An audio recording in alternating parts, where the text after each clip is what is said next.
മോനെ ഇപ്പൊ എനിക്ക് തോന്നുന്നത് മോന് മൊബൈൽ ഫോൺസ് എപ്പോഴുമായിട്ട് അതുമായിട്ടൊക്കെ ഭയങ്കര ഇതാണെന്നാണല്ലോ പറഞ്ഞത്. അപ്പൊ അങ്ങനെയാണെങ്കിൽ മോന് പറ്റിയ കോഴ്സ് AI ആയിരിക്കും. നമുക്കൊരു 3 yearsന്റെ കോഴ്സ്. അത് നമുക്കൊരു 25 lakhs ആണ്. പണം നമുക്കൊരു പ്രശ്നമല്ല. പണം നമുക്ക് പ്രശ്നമാണ്. നിങ്ങൾക്ക് പ്രശ്നമാണ്, എനിക്കത് പ്രശ്നമല്ല. അല്ല, ഞങ്ങൾക്ക് ഫുൾ പേയ്മെന്റ് അടയ്ക്കണം. അതൊക്കെ എന്തുവേണേ ചെലവാക്കാം സാറേ. പക്ഷെ വിദ്യാഭ്യാസം അതങ്ങനല്ല. അത് പഠിച്ച് നേടണം സാറേ. എനിക്കും അത് കിട്ടിയില്ല. പക്ഷെ എന്റെ അനിയനുണ്ടല്ലോ, അവരത് കിട്ടണം. ആ എന്താണ് താല്പര്യം ഉണ്ടോ? ഏട്ടന് ഇഷ്ടം പോലെ. ഓക്കെ അല്ലേ പോവാ? പിന്നെ നമുക്ക് എവിടെ ഓപ്റ്റ് ചെയ്യാം? ഇപ്പൊ USA, UK, Canada, Australia, Singapore, Malaysia. അല്ല അത് ഞങ്ങളുടെ ടൂർ പാക്കേജിലുള്ള സ്ഥലമാണ്. എവിടെ വേണം പറഞ്ഞോളൂ. UK വേണോ? USA വേണോ? ഓസ്ട്രേലിയ? നമുക്ക് UK ഓക്കെ ആക്കാം സാറേ. അപ്പൊ UK അല്ല UK ഓക്കെ ആക്കാമല്ലോ അല്ലേ? അപ്പോ UK അപ്പോ എല്ലാം ഓക്കെ ആണ്. അപ്പോ നമുക്കിപ്പോ ഒരു അഡ്വാൻസ് പേയ്മെന്റ് എങ്ങനെ? അതിപ്പോ എന്തുട്ടാ പ്രതീക്ഷിക്കണേ? നമുക്ക് ടോട്ടൽ 25 lakhs ആണല്ലോ. ഒരു 5 lakhs ഇവിടെ നമുക്ക് പേ ചെയ്യണം. അതായത് നമുക്ക് ഡോക്യുമെന്റേഷൻ, വിസ പ്രോസസ്സിങ് അങ്ങനെയുള്ള കുറെ കാര്യങ്ങളുണ്ട്. അപ്പൊ അതിനായിട്ട് 5 lakhs നിങ്ങൾ പേ ചെയ്യണം. അപ്പൊ ബാക്കി പേയ്മെന്റ് നിങ്ങൾ അവിടെ പോയിട്ട് അവിടെ കോളേജിൽ അടച്ചാൽ മതി. ഓക്കെ. അതിപ്പോ കോഴ്സ് കഴിഞ്ഞിറങ്ങുമ്പോ തന്നെ ജോലി കിട്ടൂലേ? ജോലി കിട്ടൂലെന്ന് ഞങ്ങളിപ്പോ ഏതാണ്ട് 1 ലക്ഷത്തോളം കുട്ടികളെ ഇവിടെ നിന്ന് ഞങ്ങൾ അക്കരയ്ക്ക് വിട്ടു. ആ വിട്ടതില് ഏതാണ്ട് 60,000-ൽ പരം കുട്ടികൾ ഇപ്പൊ തന്നെ ശമ്പളം മേടിച്ചു കഴിഞ്ഞു. അതാ പറഞ്ഞത്. ഓക്കെ അല്ലേ അവിടെ പോയി ജോലി ചെയ്യാന്? ജോലിക്ക് പോണേ. ഈ നശിച്ച് നാട്ടിൽ നിന്ന് അവിടെ കാല് കുത്തി കഴിഞ്ഞാൽ തന്നെ മോൻ ഇങ്ങനെയല്ല മാറും. നല്ല പ്രതീക്ഷ ഉണ്ട് കുട്ടി. എനിക്ക് കാണുമ്പോ അറിയാം കേട്ടോ. ശരി, എന്നാ ഇതെല്ലാം കൊടുത്തോളൂ. ഞാൻ ഫ്രണ്ട് ഓഫീസിൽ അവിടെ ആളിരിപ്പുണ്ട്. അവിടെ എലീന, ഞാനിപ്പോൾ വിളിച്ച് പറയാം. അവിടെ കൊടുത്തോളൂ. അഡ്വാൻസ് പേയ്മെന്റ് എല്ലാം അവിടെ ചെയ്തോളൂ. എന്താ മോന്റെ ഗുഡ് നെയിം? ഏട്ടൻ പറയും. നിന്റെ പേര് പറഞ്ഞ തന്നാലി.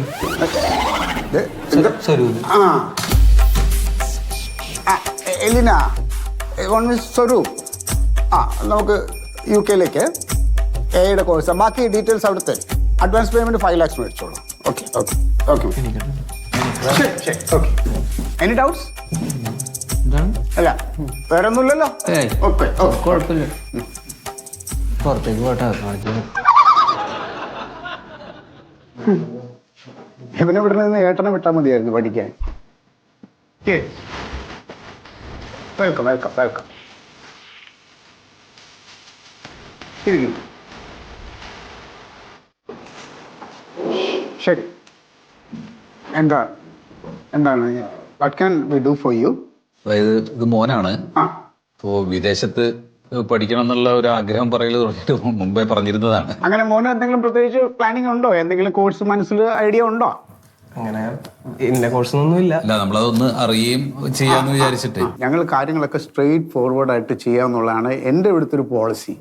ഇവിടുന്ന് നമ്മള് ഫുൾ പേയ്മെന്റ് നമ്മൾ സെറ്റിൽ ചെയ്ത് കഴിഞ്ഞാൽ നേരെ ഇവിടുന്ന് ഒറ്റ ഫ്ലൈറ്റ് നേരെ അവിടെ ഇറക്കുകയാണ്. അവിടെ ഇറക്കി കഴിഞ്ഞാൽ പിന്നെ പഠിക്കുന്നു, പഠിത്തം കഴിഞ്ഞാൽ ജോലി ആവുന്നു, സാലറി ആവുന്നു. ഈ പഠിക്കുന്നതിന്റെ കൂടെ തന്നെ മറ്റോ അവിടെ പാർട്ട് ടൈം ജോലി, അതും അയാൾ വില്ലിങ് ആണെങ്കിൽ അത് ചെയ്യാം അവിടെ. അതെ, വട്ടച്ചെലവിനൊക്കെ ഉള്ള കാശ് അവിടുന്ന് അങ്ങനെ ചെയ്യാം. പിന്നെ കോഴ്സ് പഠിച്ചിറങ്ങിക്കഴിഞ്ഞാൽ അപ്പൊ തന്നെ ജോലി കിട്ടുകയാണ്. പിന്നെ ഫാമിലി സെറ്റിലായി, പിന്നെ അച്ഛനും അമ്മയൊക്കെ വേണമെങ്കിൽ കൊണ്ടുപോകാം അങ്ങോട്ട് കേട്ടോ. അങ്ങനെ വേണം.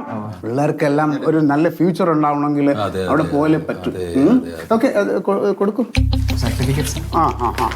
നമ്മളിപ്പോ അങ്ങനെ ഒരു കോഴ്സിന്റെ ഒന്നും പ്ലാൻ ചെയ്തിട്ടില്ല. അവന്റെ ഒരു സർട്ടിഫിക്കറ്റ് എന്നൊക്കെ വെച്ചിട്ട് നമുക്ക് പറ്റുന്ന ഒരു കോഴ്സ് ഏതാണെന്ന് നോക്കും വേണം. പുതിയ പിള്ളേർക്കെല്ലാം ഈ ഇന്റർനാഷണൽ മാനേജ്മെന്റ് എന്ന് പറഞ്ഞിട്ടൊരു കോഴ്സ് ഉണ്ട്. ഭയങ്കര സ്കോപ്പുള്ളതാണ്.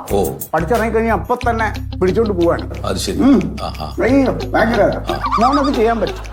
മോന്റെ മുഖത്തെ ഇതൊക്കെ കണ്ടു കഴിഞ്ഞാൽ എനിക്ക് അത് തോന്നുന്നുണ്ട് അവൻ അതിന് പറ്റിയ ആളാണ്. എല്ലാത്തിലും ആണല്ലേ? അപ്പൊ നമുക്ക് ഈ കോഴ്സ് 2 years ആണ്. അപ്പൊ അതിന് നമുക്ക് ടോട്ടൽ ഒരു 20 lakhs ആണ് വരുന്നത്. എത്ര? 20 ലക്ഷം രൂപ. 20 ലക്ഷം വരും? അല്ല, 20 ലക്ഷം നിങ്ങൾ ഇപ്പൊ പേ ചെയ്യണ്ട. അപ്പൊ ഇവിടെ ഒരു 5 lakhs പ്രോസസ്സിങ്ങും വിസയ്ക്കും ഒക്കെ ഉള്ളത് നിങ്ങളിപ്പോൾ ചെയ്യണം. ബാക്കി അവിടെ നിങ്ങൾ യൂണിവേഴ്സിറ്റിയിൽ, അവിടെ കോളേജിൽ അവിടെ ചെയ്താൽ മതി. ബാക്കി നമ്മളിപ്പോ ഈ പറഞ്ഞ കോഴ്സ് ഏത് രാജ്യത്തായിരിക്കും? ഞാനിപ്പോ പറഞ്ഞ ഇന്റർനാഷണൽ ബിസിനസ് മാനേജ്മെന്റ് സ്കോപ്പ് ഉള്ളത് കാനഡയിലാണ്. കാനഡയിലെ നമുക്ക് ഈ പ്രൈസിനും നമുക്ക് ഈ ഒരു എമൗണ്ടിൽ നിൽക്കുള്ളൂ. മറ്റൊരു സ്ഥലങ്ങൾ കുറച്ചുകൂടെ എക്സ്പെൻസീവ് ആണ്. കാനഡയാണ് ഇപ്പോ. ഓക്കെ, കാനഡ നല്ലതാണ്. It's A beautiful place. നമുക്കറിയാലോ ഇവിടുത്തെ കഷ്ടപ്പാട്. അപ്പൊ അവിടെ പോയി അവിടുന്ന് ഒരു ലൈഫ് കിട്ടുക. അമ്മൂന് കിട്ടും കേട്ടോ. ഉണ്ണേ ഈ മുമ്പ് പറ്റൂലേ അതിന്? പറ്റും, അവനെ പറക്കാം.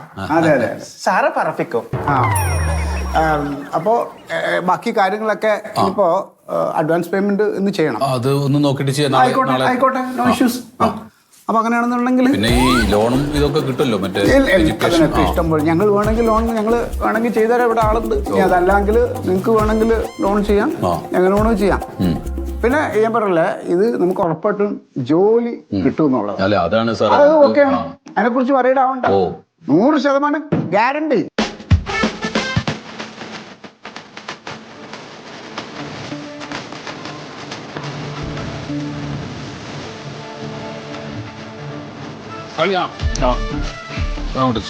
എന്താണ് ഇത് മുഴുവൻ പേര മുഴുവൻ ഇതിലോട്ട് എടുത്തു വെച്ചാ?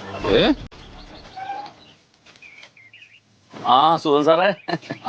മോനെ ഇറങ്ങാതായോ? ഇറങ്ങണേ. എടാ അടിക്കൊന്ന് പോക്കിയത്. അതെ, ഇത് പിടിക്കാം, അടിയിൽ നിന്ന് പിടിച്ചോ. നമുക്ക് അമ്മ വേണ്ടാത്ത പണിയാട്ടോ നീ ചെയ്യണത്. ഞാനൊന്നും പറഞ്ഞാ കേക്കില്ലല്ലോ. അവന് വിദേശത്തൊക്കെ വിട്ട് പഠിപ്പിക്കേണ്ട വല്ല ആവശ്യമുണ്ടോ സത്യ?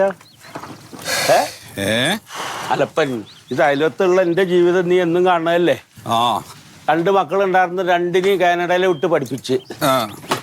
അവർക്ക് അവിടെ ജോലിയായി, അവിടെ തന്നെ കല്യാണം കഴിച്ച്, അവിടെ തന്നെ കുട്ടികളായിട്ട് സുഖമായിട്ട് ജീവിക്കണം. എനിക്ക് വയസ്സുകാലത്ത് എന്താണ് വലിയൊരു വീടും കൂട്ടിനൊരു പട്ടിയും CCTV. ഈ CCTV എന്തിനാ? ഞാൻ ചത്തോന്ന് അവർക്ക് അറിയാൻ വേണ്ടിയിട്ട്, അല്ലാണ്ട് എന്നോടുള്ള സ്നേഹം കൊണ്ടാ. ഇതൊക്കെ കണ്ടിട്ട് നീ ഈ കുട്ടീനെ വിദേശത്തൊക്കെ വിട്ട് പഠിപ്പിക്കണ്ടല്ലോ. അവര് നിങ്ങൾ അങ്ങോട്ട് വിളിക്കാഞ്ഞിട്ടൊന്നും അല്ലല്ലോ, പോവാഞ്ഞിട്ടല്ലേ? എന്റെ സത്യ, നമ്മുടെ നാട്ടിലത്തെ പോലെ ഒന്നല്ല അവിടുത്തെ ജീവിതം. ജയിലിൽ കിടക്കണ പോലെ ജീവിക്കേണ്ട ഒരു സ്വാതന്ത്ര്യം ഉണ്ടാവില്ല. മര്യാദക്ക് ജീവിക്കേണ്ടി അവിടെ. ഒന്നും കട ഇറങ്ങടാ. വണ്ടി വന്നിട്ട് എത്ര നേരമായി? ഒന്നും പറഞ്ഞിട്ടല്ല, നമ്മുടെ നാട്ടിലെ ചെറുപ്പക്കാരില്ലാണ്ടായി, ഒക്കെ വിദേശത്ത് തന്നെ. അതെ അളിയാ, ഈ യുവാക്കൾ ഇങ്ങനെ വേറെ കൺട്രീസിൽ പോണേൽ നമ്മുടെ പാർട്ടിക്ക് നല്ല ആശങ്കയുണ്ട്. എന്തേ? ഒന്നുമില്ല. വല്ല ദുബായിലൊക്കെ ആണെങ്കിൽ പൈസ നമ്മുടെ നാട്ടിലോട്ടെങ്കിലും അയക്കൂന്ന് വെക്കാം. ഇത് അങ്ങോട്ട് പൈസയും കൊടുത്ത് പഠിക്കാൻ പോയിട്ട് ജോലി കിട്ടിയവന്മാർ അവിടെ തന്നെ നിൽക്കുന്നു.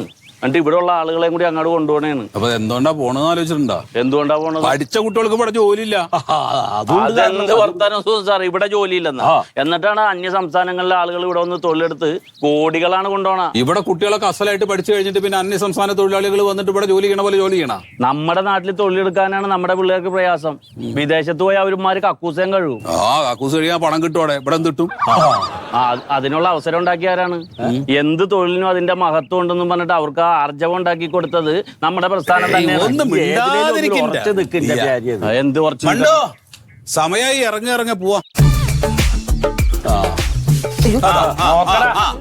ഉരുത്തൂല്ലേ?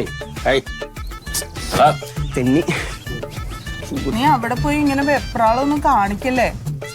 ഇല്ല, നീ കറക്റ്റായിട്ട് ഭക്ഷണം കഴിക്കണം. അവിടെ അമ്മ ഇല്ല ഇങ്ങനെ പറയാൻ വേണ്ടിട്ട്. അതൊക്കെ അവൻ അറിയാന്ന്. ഇത്ര സങ്കടമാണ് നീ പറഞ്ഞയക്കണ എന്തിനാണ്? മദാമ്മമാരൊക്കെ ചിലപ്പോ കണ്ണും കൈയൊക്കെ കാണിക്കും. അവരെ കൂടെ ഒന്ന് പോവുകയും പിന്നെ മാതാമ്മമാര് കാണാതെ. ഞാനും എന്റെ മക്കളോട് ഇതൊക്കെ പറഞ്ഞിട്ടുണ്ടായിരുന്നതാ. നന്നായിട്ട് പഠിക്കണം. അമ്മയും അച്ഛനെ അങ്ങോട്ട് കൊണ്ടുപോകാനുള്ളതാണ്. അതേ സമയത്ത് തീറ്റയൊക്കെ തന്നെത്താനെ ഉണ്ടാക്കി കഴിക്കേണ്ടി വരും. പറയുമ്പോ ചിക്കൻ പുഴുങ്ങി തരാൻ തള്ളയില്ല അവിടെ. പിന്നെ വേറെ ഒരു കാര്യം കൂടി നീ മനസ്സിൽ പ്രത്യേകം ശ്രദ്ധിക്കണം. നമ്മൾ 10-20 ലക്ഷം രൂപ ലോൺ എടുത്ത് വായ്പ എടുത്തിട്ടൊക്കെയാണ് ഇപ്പൊ പഠിക്കാൻ പോണത് കേട്ടാ. അത് എപ്പോഴും മനസ്സിൽ വേണം. അവിടെ പോയിട്ട് തോന്നിയതുപോലെ നടക്കരുത്. എന്റെ അച്ഛാ, കോഴ്സ് കഴിഞ്ഞ് 1 വർഷം കഴിഞ്ഞ് അവിടെ പ്ലേസ്മെന്റാ. ഇവിടെ 3-4 വർഷം കൊണ്ട് ഉണ്ടാക്കുന്നൊക്കെ അവിടുന്ന് 1 വർഷം കൊണ്ട് നമുക്ക് ഉണ്ടാക്കാം. പിന്നെ ലോണിന്റെ പൈസ ഞാൻ മാസം കൂടെ അയച്ചു തരത്തില്ലേ? അത് കഴിഞ്ഞുള്ള എല്ലാ സേവിങ്സാ. ഉണ്ടാക്കിയാ മതി. ഇറങ്ങാം, പോയിട്ട് വാ. ശ്രദ്ധിക്കണം. അമ്മ എന്നും വിളിക്കാം. സങ്കടപ്പെടുത്തല്ലേ മണ്ടു. നീ ഇറങ്ങി സന്തോഷമായിട്ട് ഇറങ്ങി. അച്ഛനോട് അനുഗ്രഹം മേടിക്കും. സുഖം സാറിനോട് പറയടാ. നന്നായി വരും. പിന്നെ പോയി കഴിഞ്ഞാ നാടും വീടും അച്ഛനും അമ്മേനൊന്നും മറക്കരുത് കേട്ടോ. നന്നായി വരും. അവൻ എന്റെ ബ്ലഡാണ്. ഹലോ. ഇല്ല ഞാൻ എത്തൂല. പെങ്ങളുടെ മോനെ ഒന്ന് പുറത്തേക്ക് പോയാണ് പഠിക്കാൻ വേണ്ടിട്ട്. അവനൊന്ന് എയർപോർട്ടിലാക്കിട്ട് വരാം. അതേ മുമ്പിൽ ഇരുന്നോ? ഞാൻ വിളിച്ചോളാം. ശരി. സുഖേട്ടാ ആ ശരി ശരി അപ്പൊ നിനക്കും പോകാറുന്നില്ലേ ബണ്ടു എയർപോർട്ട് പോയാ അവോ എയർപോർട്ട് വരെ പോകാറില്ലേ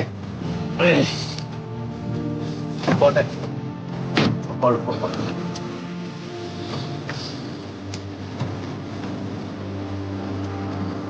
തലകത്തോട്ടുള്ള